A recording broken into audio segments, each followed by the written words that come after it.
For me, one of the most important rules of successful gardening is spending time in your garden every day. It doesn't have to be much time, but a day can make a big difference in the success or demise of your garden.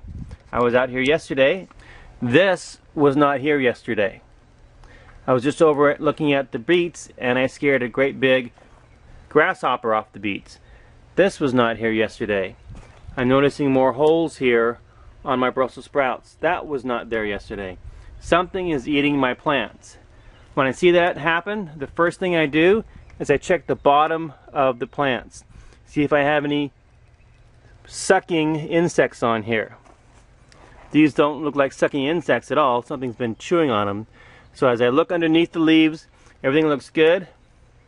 That means I don't have a sucking insect, which would eliminate things like spider mites, which can really devastate a garden in just a couple days. I don't see any worms, and I actually don't see any insects. So what I'm going to go for is my first line of defense in my organic pest control, and that is diatomaceous earth.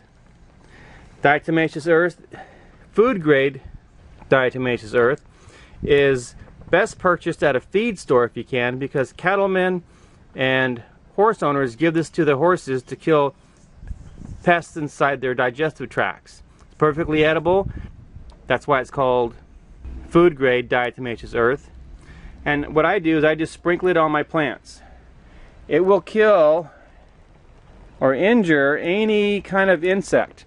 So do not put this around any flowers, because the honeybees will get on it and it'll hurt them too. So what diatomaceous earth does is it acts like sandpaper, and the insects get this on them and it just tears up their exoskeletons. So whether it's a worm or a mite or a grasshopper, whatever it is, they'll get this on their body and this will just tear them up. Now, this is non-discriminative, so it'll hurt any insect that's in your garden.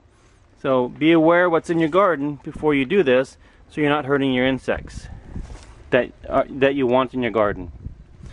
Now, obviously, if it rains, this will be washed away. And obviously, I'm not getting this on the bottom side of the plants. But I can simply add this to water at any ratio that I want, because the water is simply a carrying agent to allow me to get this over to the plants. I would simply mix this and dissolve it into the water and then spray that on the top and bottom sides of all the leaves. I think that's probably all that I will need on this application here. I'll go ahead and do that to my other plants too, but while I'm here I want to talk to you about my other two favorite organic pesticides. If you have any kind of worm or caterpillar, I highly recommend getting BT. It's called Thuricide, but everybody in the industry knows it as BT. Very easy to apply. You mix this with water and you spray it on the tops and bottom of the leaves. If you see any hornworms or tomato worms on your tomato plants, immediately spray this on. It may take 1 or 2 applications, but it doesn't take much. Make sure you spray it on the top and bottom of the leaves. Whenever you apply a liquid pesticide, you want to cover 70% of the leaf or more. That includes the top and the bottom of the leaf. Now, if my dogs come out here and they happen to lick this off, it's not going to hurt them at all. As a matter of fact, it might help them if they have any bugs in their intestinal tract. So if you've got an undetermined insect problem, I would first go to the diatomaceous earth, the food grade diatomaceous earth. Then, if you notice that you have worms or caterpillars, immediately go to the BT and spray that in a pump sprayer. Then, if you have any sucking insects like spider mites, you'll find them on the bottom side of the leaves.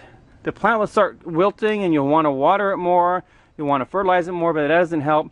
Whenever you see any kind of unexpected deterioration of the plant, always look for sucking insects underneath. It's probably not going to be the watering and it's probably not going to be the fertilizer, but it can be a pest. Simple solution for sucking pests is the neem oil. It's organic and it works great These plants here were almost completely gone. I sprayed them with neem oil after I mechanically took off as many spider mites as possible. I just kind of washed them off with the hose. Sprayed it with neem oil, came back 7 days later, sprayed it with neem oil again, and I've never had a problem with the spider mites here. Obviously, I've got something eating these plants. So those are my 3 favorite, and actually my only pesticides that I use in the garden. Food grade diatomaceous earth for all insect problems, BT for caterpillar or worm problems, and the neem oil for sucking insects like spider mites. I hope this video is helpful. I'll have links below where you can get these online at a very good price. I would also recommend, for the best price of this, is that you go to a feed store. But for the other items, you can pick them up locally or use the link I have online. They may be from a different manufacturer, but just make sure that they do say BT or Thuricide or neem oil on it. This is LDS Prepper reminding you, if you are prepared, you shall not fear. And if you spend just a few minutes a day in your garden, you can almost ensure a healthy, strong, highly productive garden.